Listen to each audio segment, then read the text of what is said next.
bem, vamos falar sobre gerenciamento de crise na nossa primeira entrevista do Falando Nisso de hoje. Eu estou aqui com a coronel Júlia Beatriz Almeida. Ela atua há 10 anos, há uma década, nessa área, na Polícia Militar do Estado do Piauí. Imagino quanto preconceito ela não deve ter sofrido, mas a nossa entrevista não vai falar só sobre isso. Além da trajetória, a gente vai entender e aprender com a coronel Júlia como é que a gente pode lidar com as nossas crises, no sentido de evitar sempre que vire um caso de polícia, saber dela qual a situação em que ela esteve já, em que não teve gerenciamento de crise nenhum que desse jeito. Quais os casos emblemáticos no Brasil em que o gerenciamento de crise da polícia, de fato, levou a um fim que fosse mais pacífico ou menos trágico, né? O gerenciamento de crise ensina muito à população. Antes de começar a entrevista com ela, nós vamos rodar um breve VT para você entender um pouco melhor sobre o que vamos falar. Pode rodar.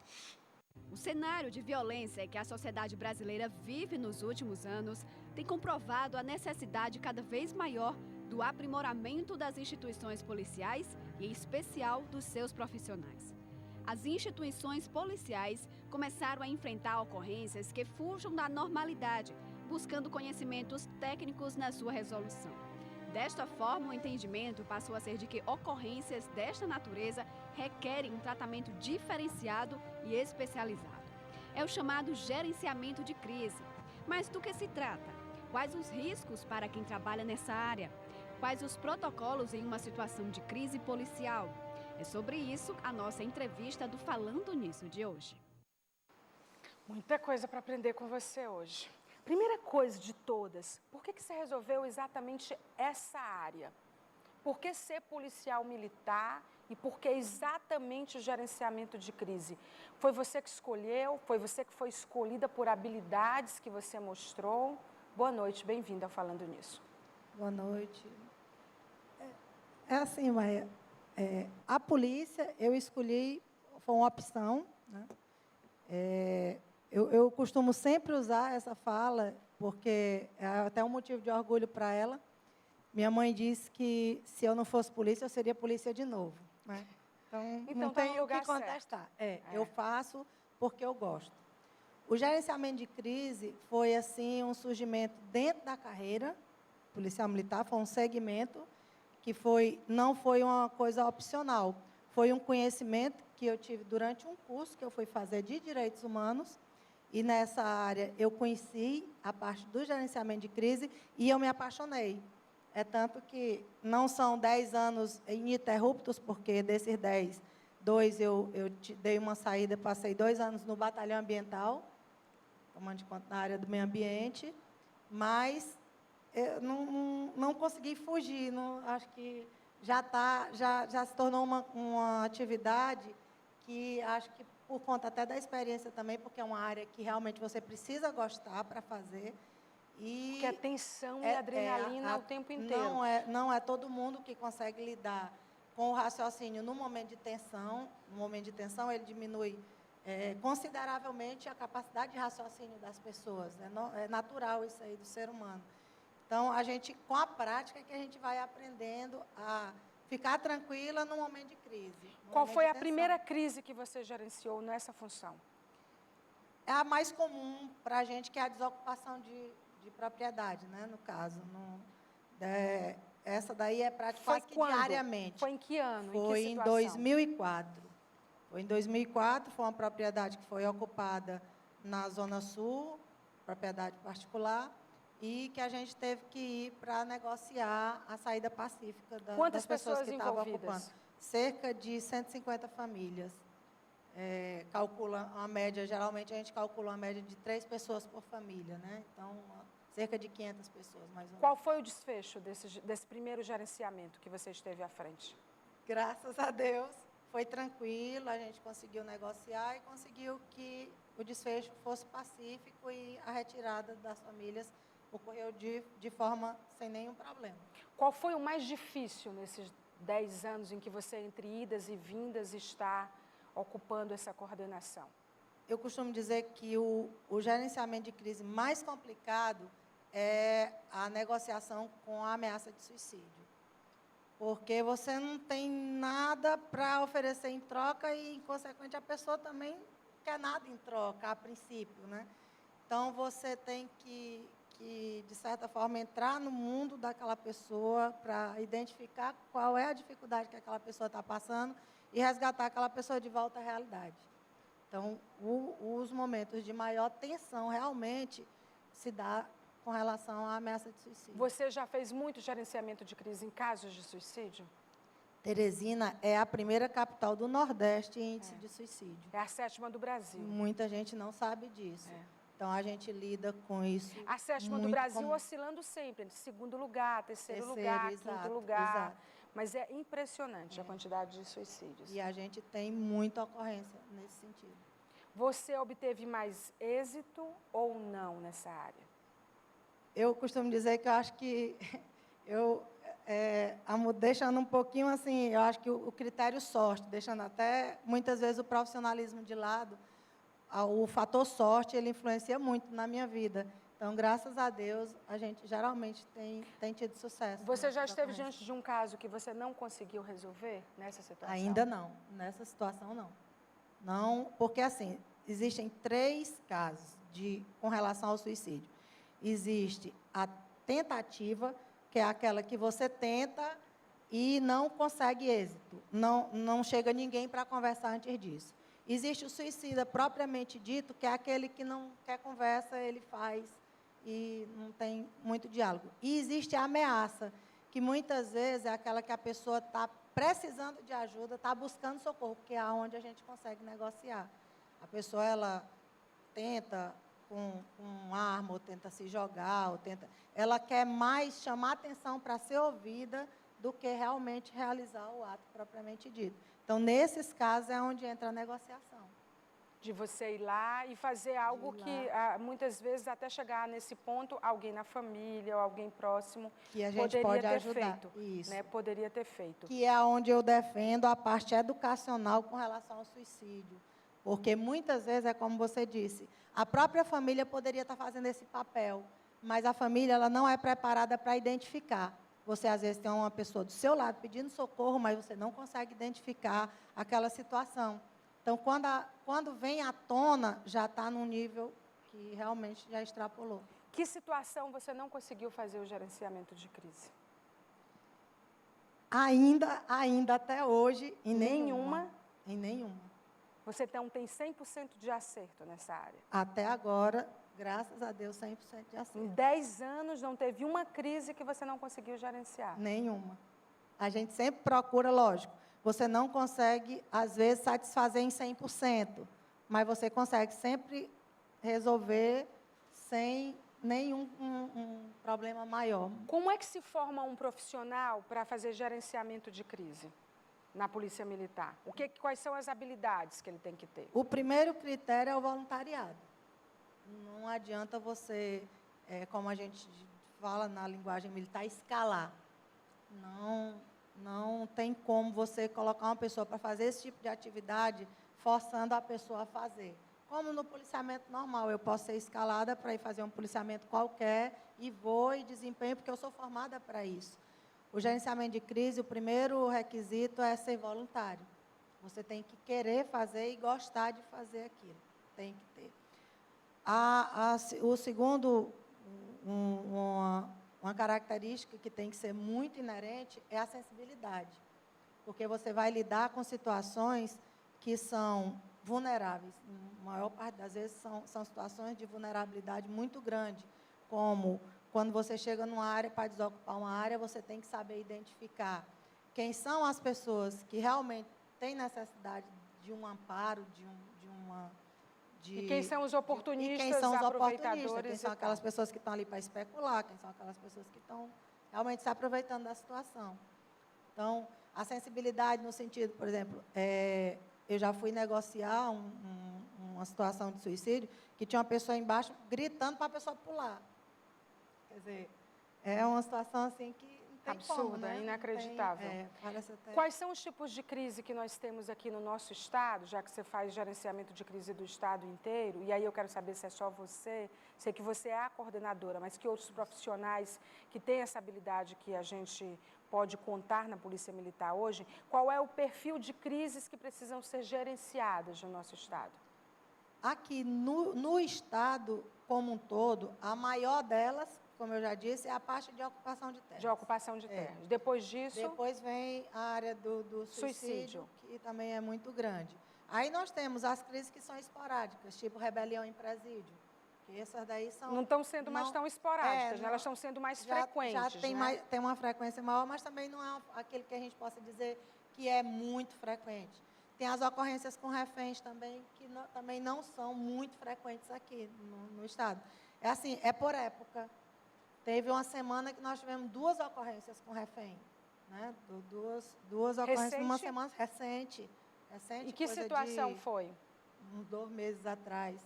Uma situação foi um rapaz que tomava medicação, toma ainda, né? Medicamento controlado, e fez a mistura dessa medicação com álcool e surtou. Né? E surtou e pegou a família de refém e a gente teve que intervir. E teve caso de morte nesse caso? Não teve. Não, foi tudo resolvido pacificamente. Esse foi um caso? Esse foi um caso. Logo depois, 2 ou 3 dias depois, outro caso de um rapaz que surtou também e pegou a família também de refém. Sempre a família como refém nesses casos? Geralmente aqui, nesses 2 foram isso. Geralmente as ocorrências com refém aqui são dessa natureza, geralmente com familiares. Nós temos casos que são casos emblemáticos no Brasil, o sequestro do ônibus 174 no Rio de Janeiro em 2000. Aquilo foi transmitido, aquilo teve uma repercussão internacional. É um episódio marcante, onde a polícia teve que atuar no Rio de Janeiro, acho que foi na metade do ano de 2000. Muitos passageiros, né, o ônibus da linha 174, por isso que é o caso 174, as pessoas ficaram sob a mira de uma pessoa que era o Sandro por 5 horas seguidas. E de todo mundo, só uma pessoa morreu. Inclusive, virou um documentário, virou filme e tudo. Só uma pessoa morreu desse ônibus. Você se imagina numa situação assim? Você teria feito algo diferente? Aquilo foi exitoso, embora com a morte de uma pessoa, de um passageiro? Assim, eu costumo dizer que não existe receita de bolo no gerenciamento de crise. O gerenciamento de crise ele é uma doutrina, é universal, ela foi criada nos Estados Unidos pelo FBI, e a gente tem uma doutrina e que ela deve ser adaptada a cada realidade. São e a cada situação. Né? Você tem que seguir uma doutrina, tem passos que você não pode deixar de seguir, como a utilização da força gradativa. Você inicia com a negociação, depois você passa para as técnicas de baixa letalidade. Eu queria perguntar sobre isso. Nós seguimos protocolos, que são protocolos mundiais, na questão do gerenciamento de crise e da segurança. Isso, a doutrina ela foi criada pelo FBI. Então ela nós é seguimos universal. no Brasil um protocolo que é um protocolo americano na área de segurança. Isso. No caso de gerenciamento de crise também. Que ele diz o seguinte, o primeiro passo é... a negociação. Negocia. O segundo passo... as técnicas de baixa letalidade, que no caso, é uma arma de incapacitação, são os gases, são as munições o elastômero, que é a munição de borracha. Efeito moral, né? Armas de efeito moral. Armas de efeito moral, que Esse é o baixa segundo letalidade, passo. segundo passo. Terceiro é o tiro de comprometimento, que é o sniper. Você utiliza, no caso de Você não mata a pessoa, extrema. mas você compromete... Ele pode incapacitar isso, ele pode... E o último é a invasão tática, que essa daí já é quando todos os recursos se esgotam. Todos os 3 se esgotaram e você tem que agir. Tem que agir. Você já teve você já teve como prática os 4 degraus desse protocolo? Você já atuou tendo que lançar mão desses 4 passos? A gente pode dizer que sim, porque assim, o sniper, todo mundo pensa no sniper como o atirador em si.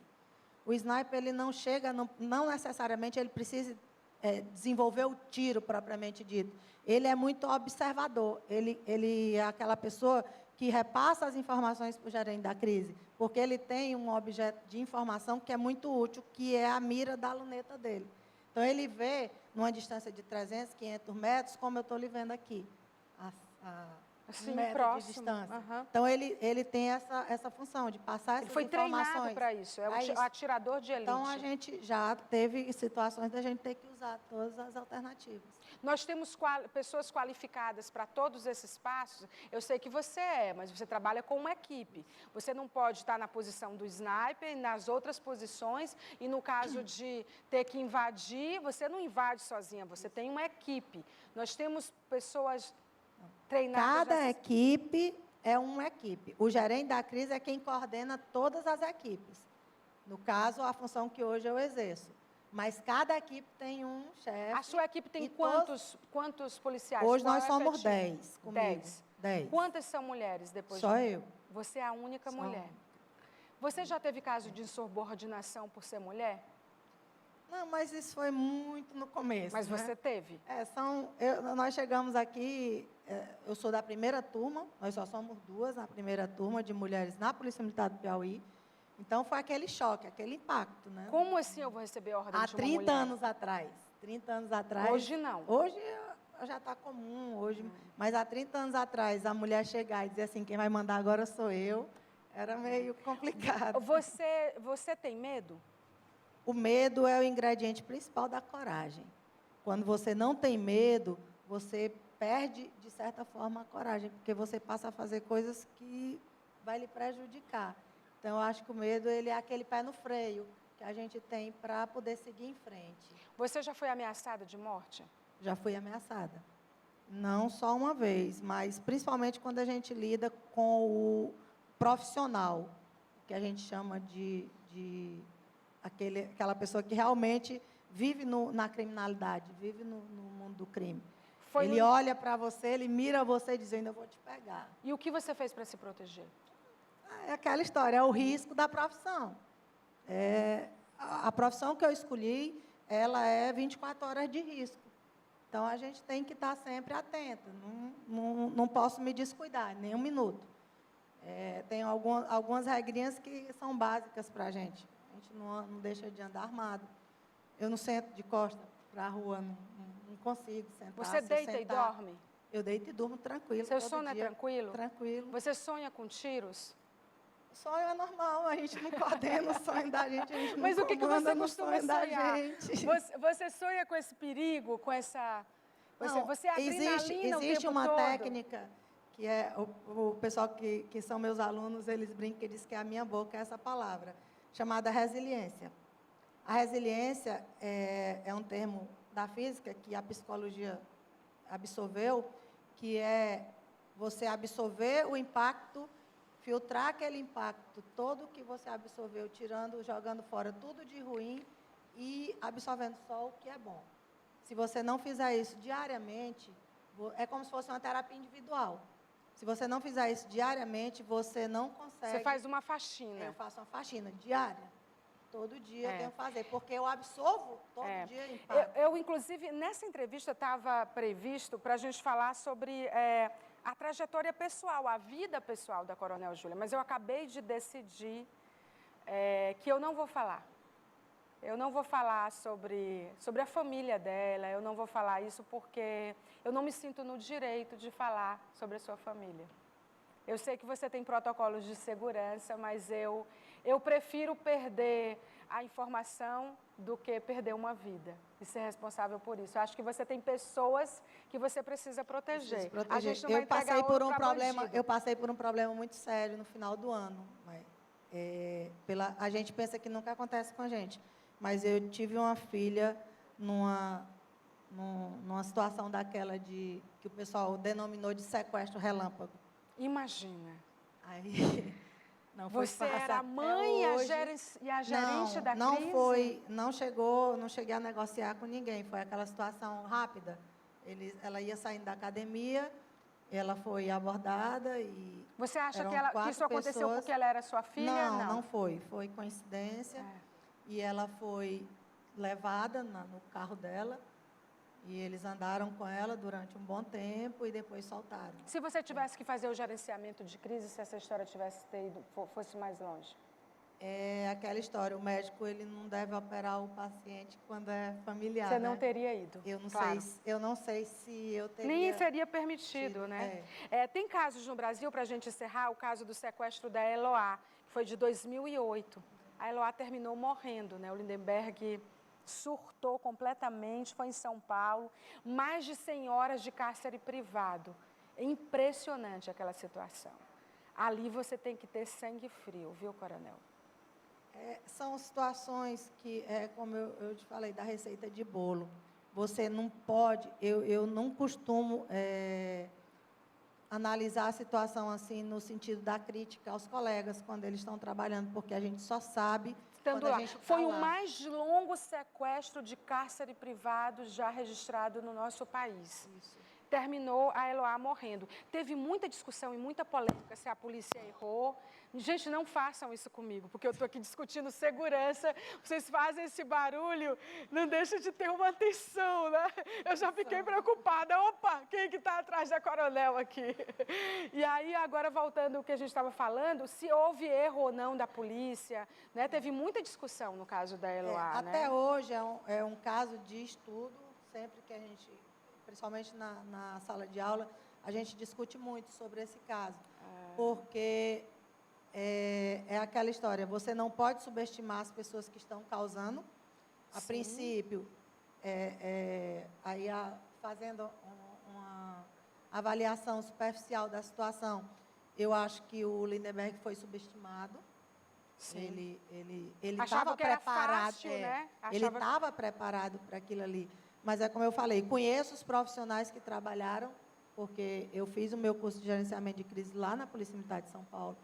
Então, eu conheço a maioria dos profissionais que estavam trabalhando lá. São profissionais muito competentes e experientes na área deles, dessa área de gerenciamento de crise e negociação.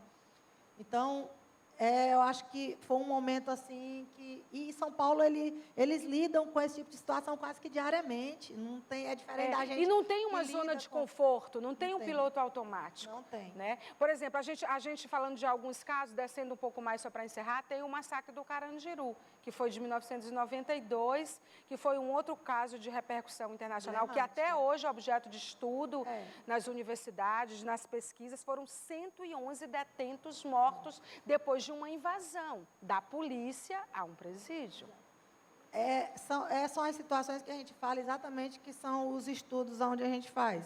Tem o Carandiru, tem o Eldorado dos Carajás, que também é outra. Na verdade, não foi uma invasão, foi uma intervenção da polícia, né? Foi a última alternativa do gerenciamento de crise. Exatamente. Exatamente. Então, para a gente chegar num momento como esse, é o que eu lhe falei. Hoje, os organismos que trabalham com pacificidade, como a ONU principalmente, eles prezam pela parte da negociação. Exatamente para que a gente não fuja e tenha que partir para uma alternativa dessa. O massacre em Eldorado dos Carajás também é emblemático, né? É emblemático. Esses dois, o Eldorado dos Carajás e o Carandiru, foi os que realmente deram aquele pontapé para que o gerenciamento de crise no Brasil tomasse as proporções que hoje, apesar de a gente estar engateando adotar os protocolos ainda, tudo. As polícias militares ou as instituições de segurança pública como um todo passassem a ver com mais Vocês interesse. Têm estrutura, coronel, para fazer isso?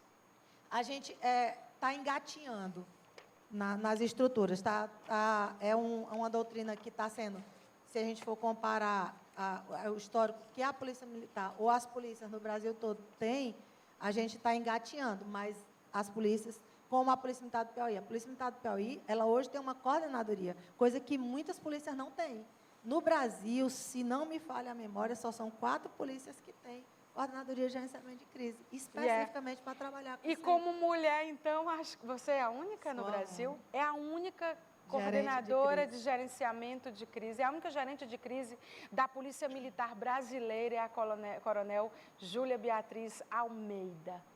Daria uma outra entrevista. A gente começou um pouco falando sobre isso, mas a questão do gerenciamento de crise é tão impressionante que eu fiquei pensando, eu até falei no começo do programa, ela vai nos ensinar como não chegar ao extremo, mas não dá para a gente adotar esses protocolos. O dialogar é o primeiro, né, que você falou. A resiliência é importantíssima para todo mundo, o diário. Você sentar no final do dia e repassar o seu dia. Mágoa, às vezes uma discussão que você tem com alguém. Faz a faxina. Faz a faxina todo dia, Zera porque tudo. a gente pensa que o problema nunca vai acontecer com a gente. Mas é muito comum. Vê nos Estados Unidos o jornalista que matou depois de 2 anos os 2 colegas, ele guardou aquilo. Ele não fez a faxina. Não faz. Ele não zerou. A faxina é muito importante. A sua dica para a gente, né? Dica, como gerente de crise. Isso. Porque não dá para a gente adotar o que você adota, que é dialogar com os 4 passos, o segundo da polícia. As técnicas de baixa letalidade. As técnicas de baixa letalidade. Pena que a Mauri não está aqui para comentar isso. O que mais? O tiro de comprometimento. O tiro de comprometimento, nem pensar. E a invasão. E a invasão de jeito nenhum. Então, o que ela está nos ensinando é não agir como a polícia. Porque se você precisar da polícia, você tem que chamar a polícia. E não ser a polícia. Tanto que o gerenciamento de crise ele tem que ser feito por pessoas preparadas, qualificadas, especializadas e técnicas, porque é uma atividade eminentemente técnica. Eu sabia que a sua entrevista seria ótima. Vamos falar de outras coisas em outras oportunidades. Muito obrigada. Estamos à disposição. Muito obrigada. Desculpa não falar sobre a sua família, que eu sei que é linda, mas eu não me sinto no direito de falar sobre a sua família. Eu é que agradeço. Ela precisa de proteção. E, novamente, te agradecer por essa oportunidade de mostrar esse trabalho da gente e agradecer também por entender isso. Muita gente não entende, mas realmente a gente tem que preservar aquilo que é o tesouro da gente. Claro, de jeito nenhum. Não tem aquele, eu perco o amigo, mas não perco a piada. Eu perco milhões de piadas, né? Mas eu não quero perder o amigo. Eu perco milhões de furos.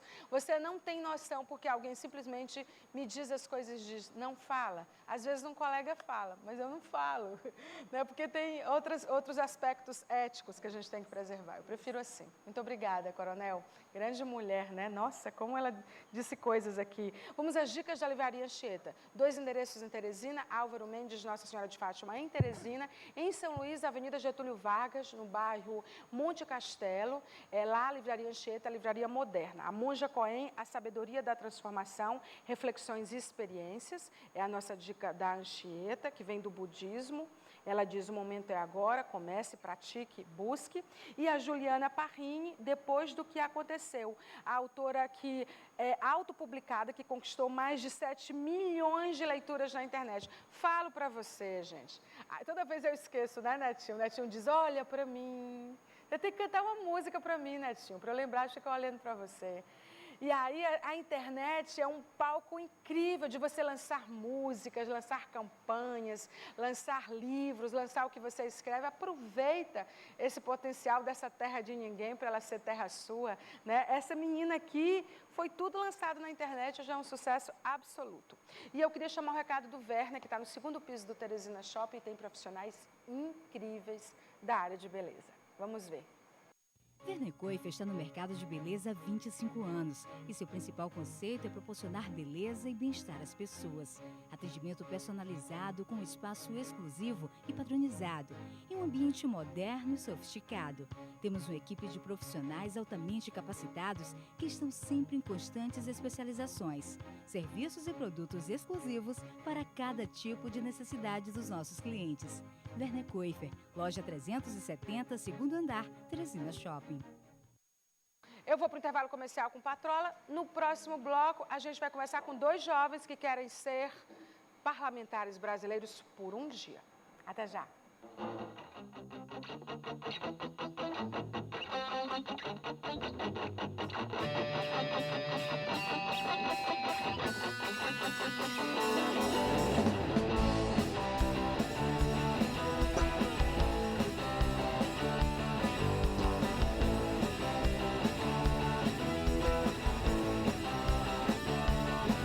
Adolescência espera, vida programada, robôs, celulares, crianças conectadas. Um mundo de esperança, um mundo de prazer, o prazer virtual de dominar você.